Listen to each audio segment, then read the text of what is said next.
if I didn't know Commanders fans were the best. You guys went nuts on the video yesterday.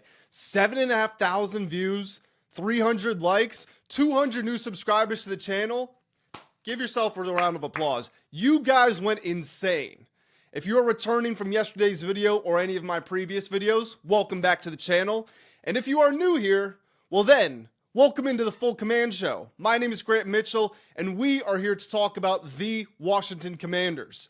We've got a later day of training camp today, thankfully, because the weather has died down a bit. It's only in the 80s today. They can afford to start camp a couple of hours later. So you're going to get a second upload later today reacting to all of the news that comes out of that practice session.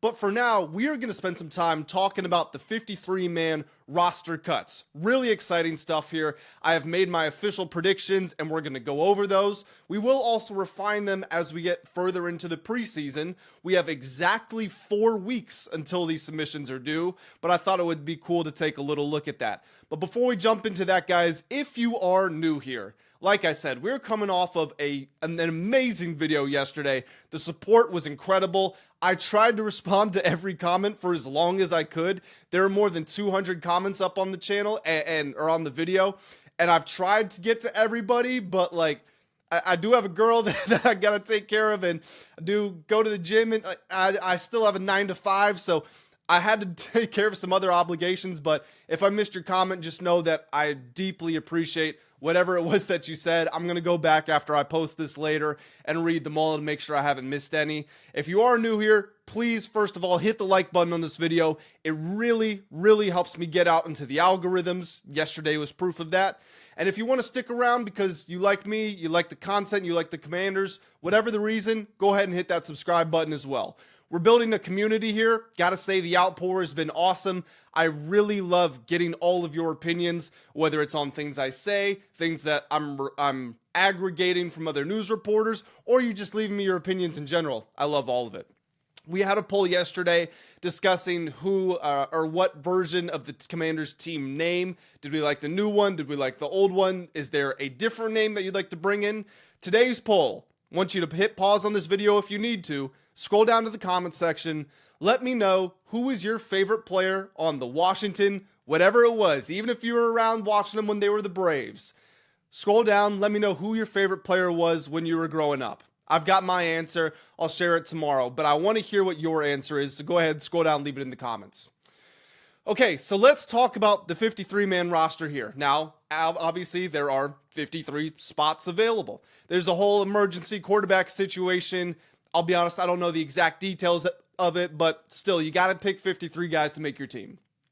I've looked at every position, and I think 49 spots are essentially guaranteed. The way I have it working out, there are 14 people competing for 4 spots. Now, there's a whole lot more than 14. There's probably like 40, 50 guys, but I'm saying I think 14 are reasonably in the running for those 4 spots. So first thing I'm going to do, I'm just going to read you off my picks for the team real quick, and then we'll circle back and we'll talk about players who are on the bubble or players who just missed the cut, and who are those 14 players competing for those 4 spots. So my quarterbacks, Jaden Daniels, Marcus Mariota, Josh Johnson. Running backs, Brian Robinson Jr., Austin Eckler, Ja'Corey Merritt. Receiver, Terry McLaurin, Deebo Samuel, Jalen Lane, Noah Brown, Luke McCaffrey, and Ja'Corey Brooks. Big inclusion there. Undrafted free agent. More on him later. Tight end, Zach Ertz, John Bates, Ben Sinnott, and Colson Yankoff. Tackle, Laramie Tunsil, Trent Scott, Andrew Wiley, Josh Connerly Jr. Guard, Brandon Coleman, Chris Paul, Sam Cosmi, Nick Allegretti. Center, Tyler Biadasz, Michael Dieter. That's the offense. Defensive end / edge, Dorrance Armstrong, Dietrich Wise, Von Miller, Cleveland Farrell, and Javonte Jean-Baptiste. Defensive tackle, Javon Kinlaw, Eddie Goldman, Deron Payne, and Johnny Newton.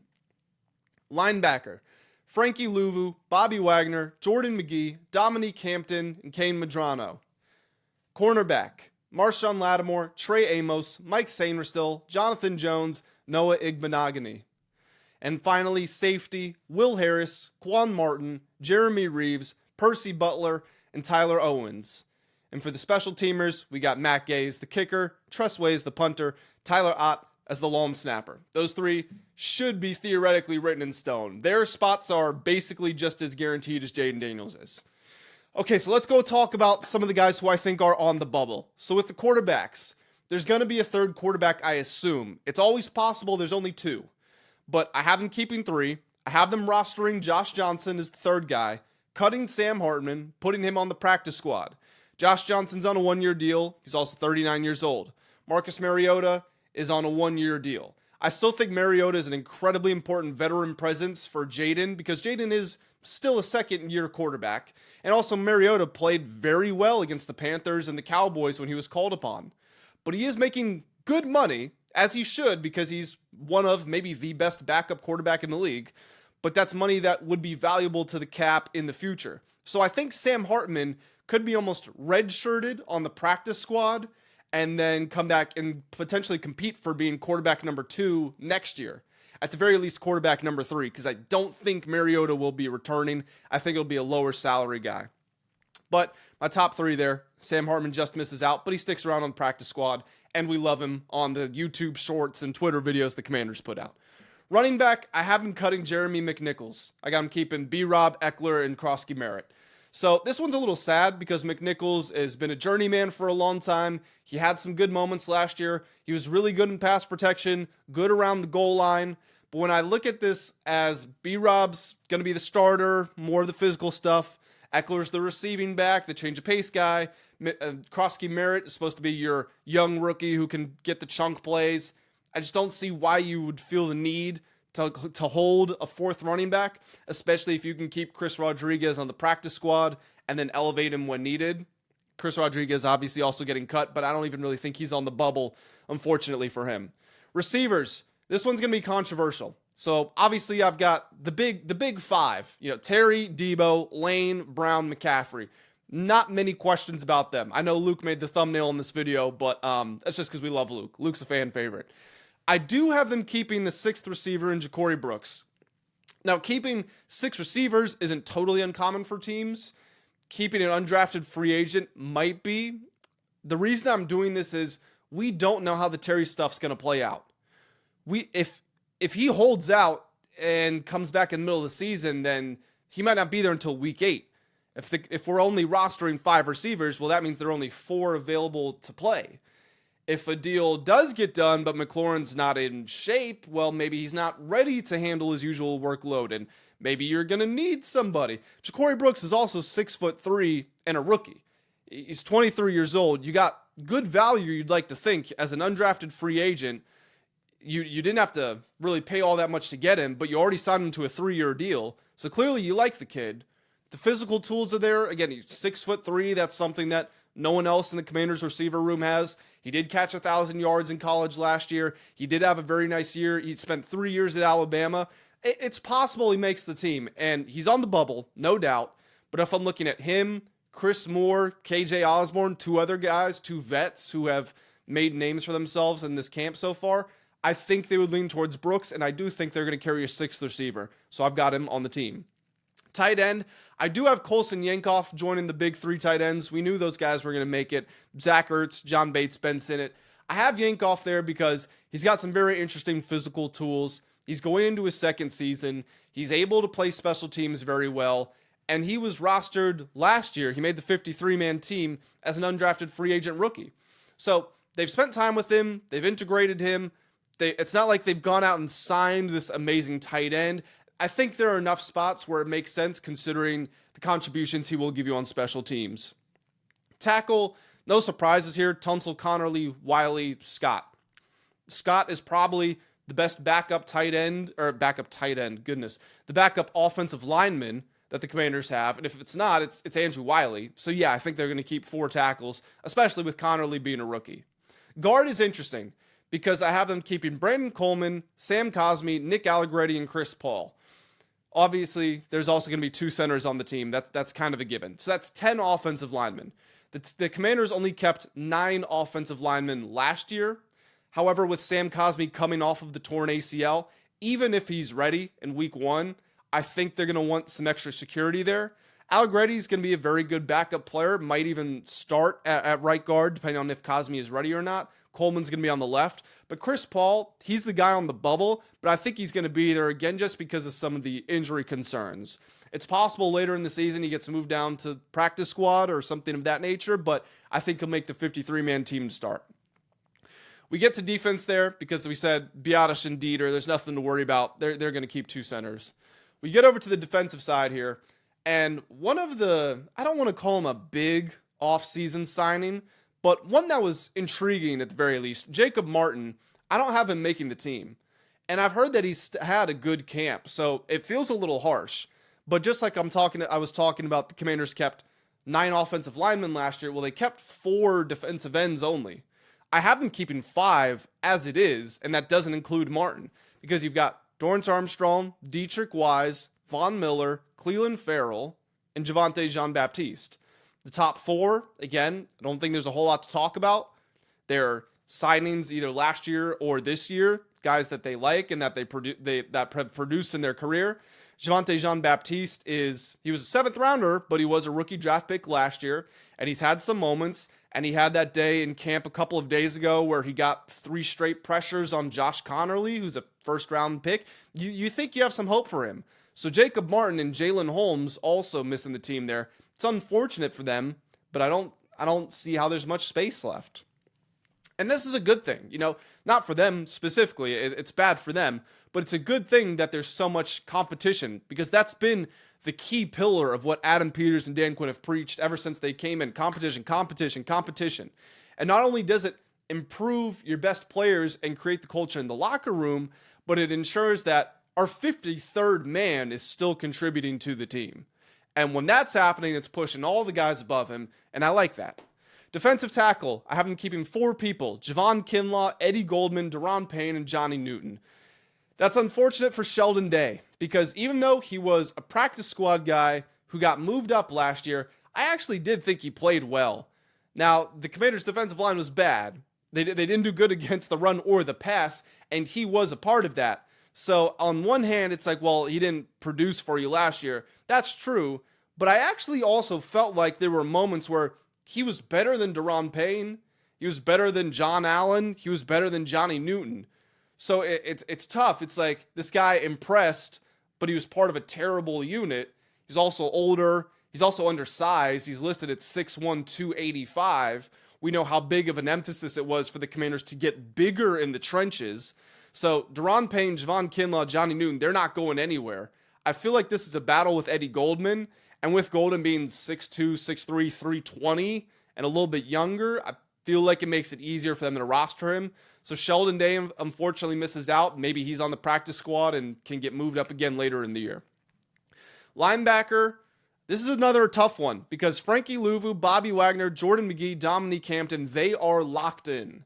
The way I have this working out, I've only got space for one more linebacker, and Nick Bellore is right there. It's a 15-year NFL veteran who's outstanding at special teams. And then it's Kain Medrano. And I know the Commanders value experience and veteran leadership and special teams. They want to make a huge emphasis of the game. I had a whole video talking about it where I likened them to the Frank Beamer Virginia Tech days, where we think of special teams as an afterthought.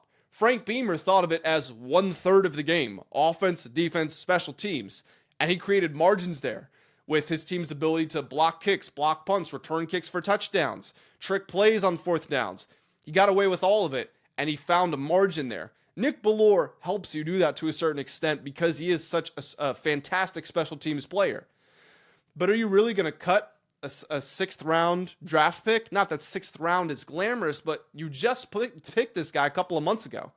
And Kain Medrano, maybe he's not there right now. His tackling needs a lot of work, for example.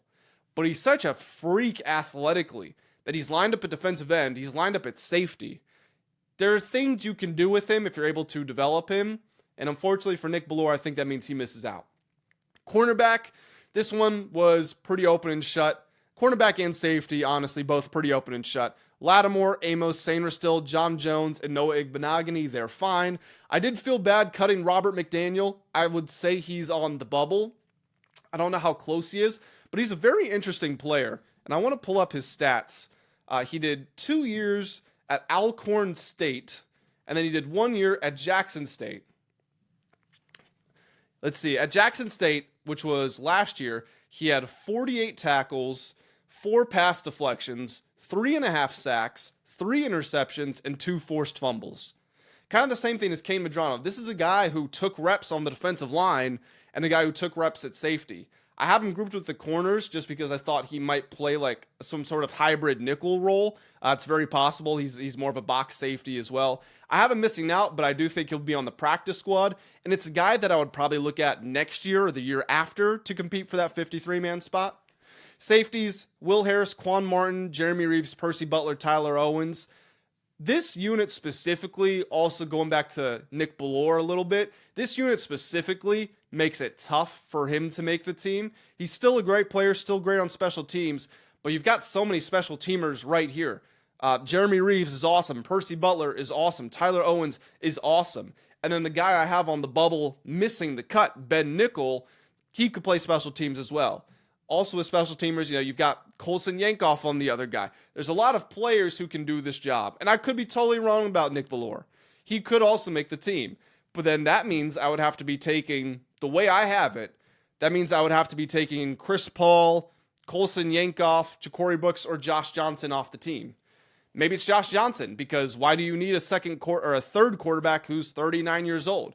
Keep Sam Hartman on practice squad and elevate him when you're ready. It could very well work out that way, but this is the way I have it. Just to, I guess, we can look at it one final way here. The players I have on the bubble: Josh Johnson, Sam Hartman, Jeremy McNichols, Ja'Corey Brooks, Chris Moore, KJ Osborne, Colson Yankoff, Chris Paul, Jacob Martin, Jalen Holmes, Sheldon Day, Kain Medrano, Nick Bellore, Robert McDaniel, and Ben Nickel. And the players that I have making the team from that bubble: Kain Medrano, Chris Paul, Colson Yankoff, Ja'Corey Brooks, and Josh Johnson. So that's how my 53-man roster shakes out. Again, this is not news necessarily, and it's probably going to change because we do have preseason games up ahead, and unfortunately there might be injuries. We're going to get updates from practice, but this is how I'm looking at it right now. But like I said, guys, you are going to get a second video today. Hopefully in the next few hours after training camp ends, we get some quotes from DQ, see what went on out at the practice field. If you guys want to stick around for that, then please hit the subscribe button. Also, make sure you have this like button hit. Again, it really helps me get out there into the YouTube algorithms that are so magical and that I'm still trying to learn. The support on this early video, or these early videos, has been awesome. You guys are absolute legends, and I hope that I see you in the upcoming video. But as always, I will see you on the next one. Have a great day.